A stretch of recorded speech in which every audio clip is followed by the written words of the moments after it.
महान राजा कौन होता है जिसमें अपनी प्रजा के लिए दया और सुरक्षा की भावना हो, जिसमें शासन और प्रशासन को संचालित करने का सही एवं गलत को समझने का गुण हो, जिसमें हर तरह की योग्यता हो और जो राजनीतिक के अलावा साहित्य, कला और संगीत में निपुण हो। महानता के ये सभी गुण तो महान राजा में होते ही हैं, लेकिन सबसे बड़ा गुण होता है वह है युद्ध कला में निपुणता और सन्यासी का स्वभाव।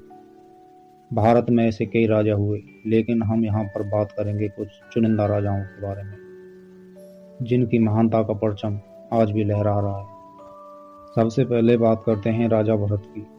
त्रेता युग में अर्थात भगवान राम के काल के हजारों वर्ष पूर्व प्रथम मनु स्वयंभू मनु के पौत्र और प्रियव्रत के पुत्र ने इस भारतवर्ष को बसाया था।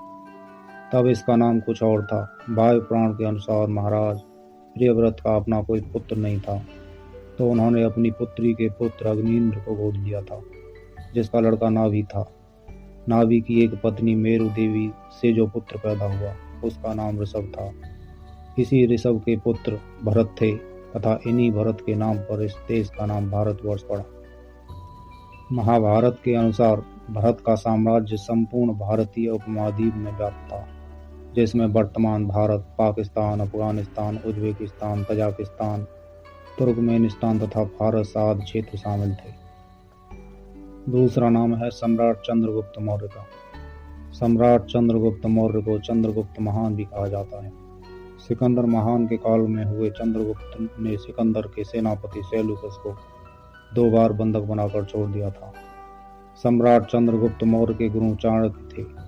चंद्रगुप्त मौर्य ने सेल्यूकस की पुत्री हेलन से विवाह किया।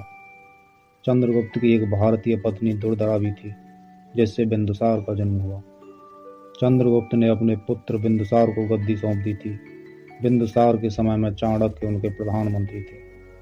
इतिहास में बिंदुसार को पिता का पुत्र और पुत्र का पिता कहा जाता है, क्योंकि वो चंद्रगुप्त मौर्य के पुत्र और राजा अशोक महान के पिता थे। इसी कड़ी में तीसरा नाम है राजा युधिष्ठिर का। महाभारत युद्ध के बाद धर्मराज युधिष्ठिर ने ही भारत पर राज किया था। 2964 ईस्वी पूर्व युधिष्ठिर का राज्यारोहण हुआ था। महाभारत युद्ध के बाद युधिष्ठिर को राज्य, धन, वैभव से वैराग्य हो गया था।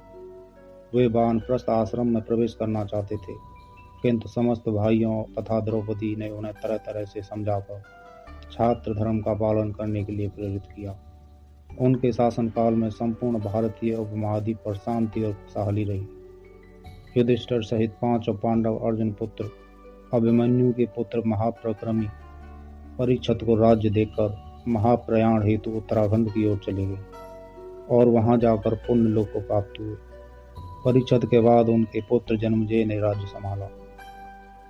अगला नाम है सम्राट विक्रमादित्य का।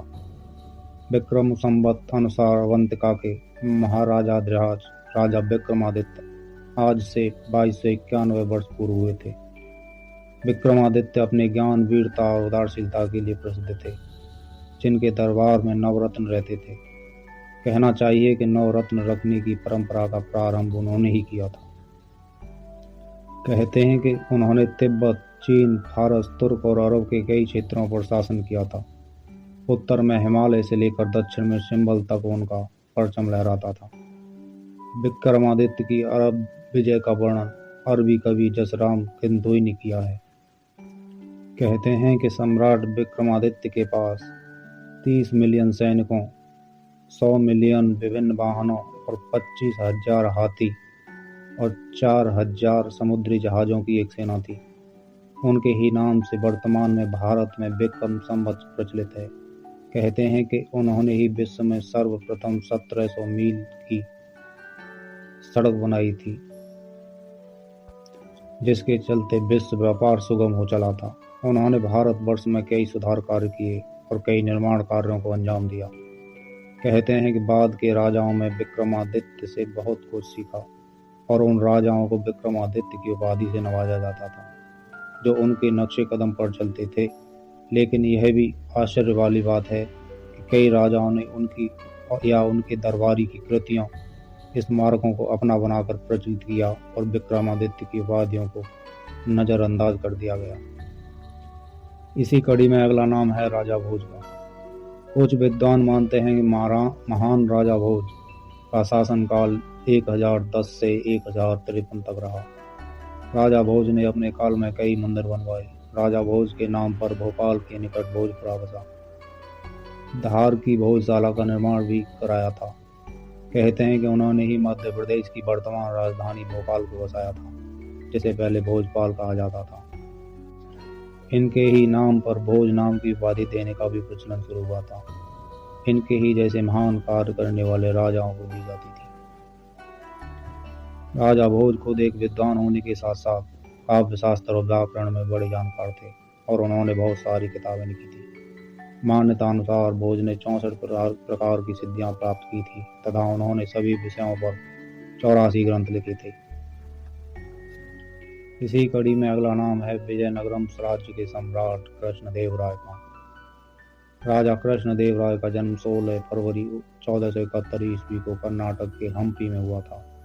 उनके पिता का नाम तुलवा नरसा नायक और माता का नाम नागला देवी था। उनके बड़े भाई का नाम वी नरसिंह था। कृष्णदेव राय को आंध्र भोज की उपाधि प्राप्त थी। इनके अलावा उन्हें अभिनव भोज और आंध्र पितामह भी कहा जाता था। बाजीराव की तरह कृष्णदेव राय एक अजेय योद्धा और उत्कृष्ट युद्ध विद्या विशारद थे। इस महान सम्राट का साम्राज्य अरब सागर से लेकर बंगाल की खाड़ी तक भारत के बड़े भूभाग में फैला हुआ था। तुर्क के मुगल राजा अकबर ने कृष्णदेव राय से बहुत कुछ सीखा था और कृष्णदेव राय का अनुसरण करते हुए ही अकबर ने अपने नवरत्नों में बीरबल को रखा था। इसी कड़ी में अगला नाम है सम्राट हर्षवर्धन का। सम्राट हर्षवर्धन ने लगभग आधी शताब्दी तक अर्थात 590 ईस्वी से लेकर 647 ईस्वी तक अपने राज्य का विस्तार किया। उनके काल में कन्नौज में मौखिर वंश के राजा अवंती वर्मा शासन करते रहे। हर्ष का जन्म थानेसर में हुआ था। यहाँ 51 शक्तिपीठों में से एक पीठ है। हर्ष के मूल और उत्पत्ति के संदर्भ में एक शिलालेख प्राप्त हुआ है जो कि गुजरात राज्य के गोंडा जिले में खोजा गया था। हर्षवर्धन ने पंजाब छोड़कर शेष समस्त उत्तरी भारत पर राज्य किया था। गुप्त साम्राज्य के पतन के बाद उत्तर भारत में अराजकता की स्थिति बनी हुई थी। ऐसी स्थिति में हर्ष के शासन ने राजनीतिक स्थिरता प्रदान की। तो दोस्तों, जानकारी आज की यहीं तक है। जानकारी आपको कैसी लगी कमेंट करके बताना।